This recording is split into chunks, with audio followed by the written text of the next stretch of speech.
বছর আমরা এত নষ্ট করেছি এটাকে। ধরেন বুড়িগঙ্গার তলদেশ থেকে আপনি পলিথিন গুলো তুলবেন, এগুলো রাখবেন কোথায়? এটার একটু উত্তর কারো কাছে নাই। আমরা সবাই নদীগুলোকে দেখতে চাই খুব সুন্দর, এবং আজকে একটা প্রেজেন্টেশনে জাপান থেকে দেখানো হলো যে একসময় জাপানের নদীগুলো এরকম ছিল, তারপরে তারা এগুলোকে ক্লিন করেছে। কাজে বুড়িগঙ্গা যতই কঠিন হোক এটাকে পরিষ্কার করা সম্ভব। সম্ভব হতে হলে বুড়িগঙ্গাতে যে খালগুলো দিয়ে বর্জ্য যায় সেই খালগুলোকে পরিষ্কার করতে হবে। যে খালগুলোতে আপনার আমার বাসা থেকে বর্জ্য যায়, সে আপনার আমার বাসা থেকে বর্জ্যগুলো খালে পড়া বন্ধ করতে হবে, তাইলে খাল থেকে নদীতে পড়া বন্ধ হবে। এটা যদি আমরা করতে না পারি তাহলে আমরা কেউই খাল পরিষ্কার হোক এই প্রত্যাশা করার আইনগত অধিকার হয়তো রাখি না। আপনি আপনার বর্জ্য কই যাবে সেটা ঠিক চিন্তা করবেন না, শুধু আমাদেরকে বলবেন যে পরিষ্কার করে দাও, তা কিন্তু হবে না। এবং পরিষ্কার করার কাজ কিন্তু আমরা এসে একটা কাজ হাতে নিলাম, ব্লু নেটওয়ার্ক, আমরা বললাম যে আমরা প্রকল্প নেব না, আমাদের হাতে খননের যা যা টাকা আছে সবাই সবার পর থেকে একটু কন্ট্রিবিউট করে আমরা চেষ্টা করব।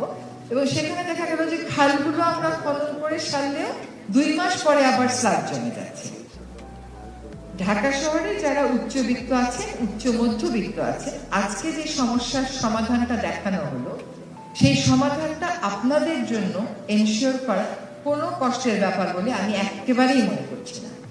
ঢাকা শহরের আশেপাশে যে সমস্ত ইন্ডাস্ট্রিগুলো আছে, হসপিটালগুলো আছে, কমার্শিয়াল এস্টাবলিশমেন্টগুলো আছে, তাদের জন্য এটা আদৌ কোনো কঠিন কাজ বলে আমি একেবারেই মনে করছি না। এটা কেবল আমাদের মনোজগতেই ছিল না, আমরা খুব টাকা খরচ করে লাক্সারিয়াস খুব সুন্দর বাথরুম বানাবো, কিন্তু বাথরুমের বর্জ্যটা কই যাবে এইটা চিন্তা করব না। এটা জাতিগতভাবেই আমরা একসাথে চিন্তা করিনি, আজকে জাতিগতভাবেই আমাদেরকে এটা একসাথে চিন্তা করতে হবে। জাপান কি করলো? এই কাজটা শুরু করে দিল।